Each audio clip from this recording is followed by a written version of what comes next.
Hi, my name is Dr. Arnold, and today I want to talk about 3 things I wish I avoided when I started working as a dental associate.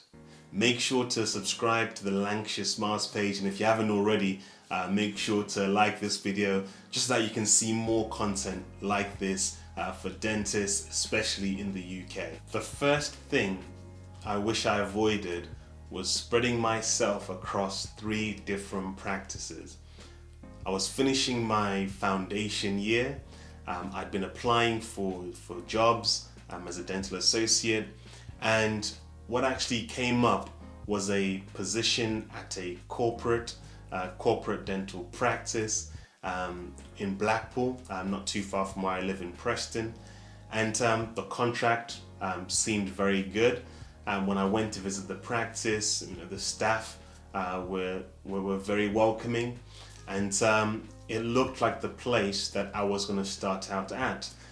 So I was going to go there for 2 to 3 days a week, covering that contract, and I also wanted to just stay at the foundation practice that I'd worked at, stay on as an associate, because I was familiar with the way things work there.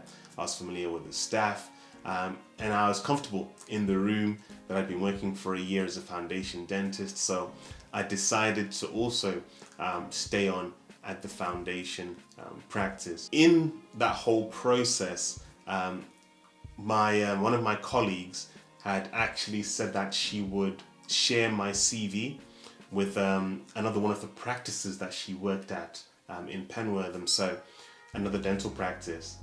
So what ended up happening was I ended up getting offered a position at the Penwortham dental practice, the other practice as well. So that was 3 dental practices that I was now going to be working at. What ended up happening was that the corporate I was meant to be working 3 or so days a week for, they ended up closing and shutting down before I'd even started working there.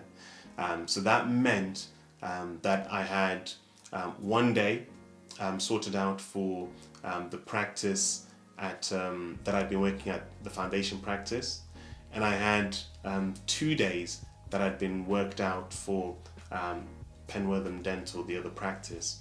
So I had 3 days of work a week sorted out, but I still wanted to at least have 5 days a week. So I managed to organize that I would be carrying out 4 days at Penwortham Dental and 1 day at the foundation practice. Because the corporate had shut down in Blackpool, what they did is they wanted to offer me another role elsewhere.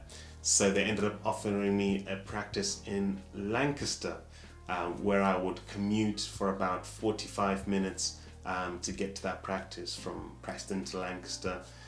So I took that job on a locuming capacity. So I wasn't holding a contract with the Lancaster practice in the same way as the foundation practice I'd stayed on at and Penwortham Dental. So I had a locum rate for whatever days I did in Lancaster. The second thing I wish I avoided earlier when I started out as a new dentist was the pressure to work quickly. The pressure to see as many patients as possible in a day, the pressure to work through treatments as quickly as possible, because undoubtedly what suffers is the quality of your work, especially when you start to see patients on recalls every 6 months, every 12 months, and you see how that work is with a fresh pair of eyes after some months.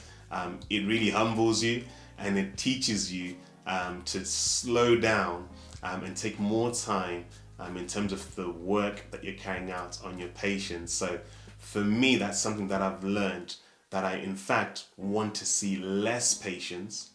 I want to spend longer with each patient in order to produce outcomes and treatments that are going to last and look good for an extremely long time. So that pressure, it's always an ongoing battle. You always feel like you can squeeze in another patient or squeeze in another treatment, but really what you want is the time to really do the best for your patients.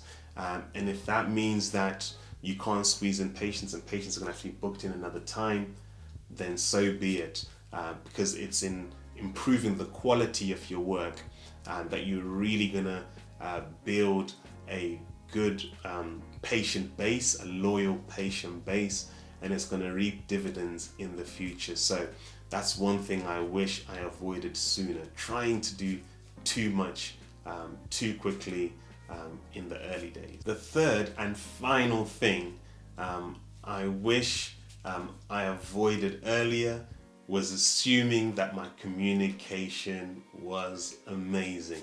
So we all like to think that we've got great communication skills, but what I realized was where I thought I'd explained something clearly to some patients, in fact, they didn't fully understand what I'd said. It might be that I'm getting a call from reception, so the patient has gone to the reception and then reception call me saying, oh, what's the next step for this patient? Or does this patient need to come back again?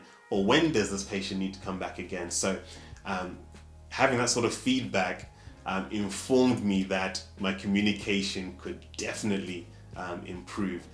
Communication and explaining what the problems that patients may have are, improving the communication of talking about treatment options, and improving on communicating the next steps, and of course the costs of certain treatments. So that's something that I can always improve on, and that you'll find you can improve on because we assume ourselves to be good communicators, but sometimes it's not the case. One way that always has a good chance of working is asking the patient if they've understood what you've said, and for them to relay back to you what they've understood by what you've said. So communication is one of those things that I'm still learning, I'm still improving on, but I wish I took even more time really improving and working on that skill early on. So I'm sure there are many more areas that I've got to work on, areas that I could have improved on earlier on, but really what I hope is that this helps you in your dental journey into becoming the best dentist you can be, and reflecting like this also helps me think about the areas that I can improve on. If you want to see more videos like this, make sure to like, subscribe, and also type in the comments what other types of things you'd like to see me speak on.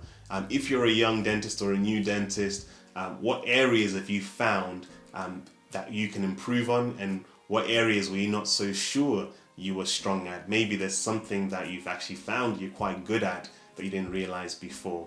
I'll catch you guys at the next video.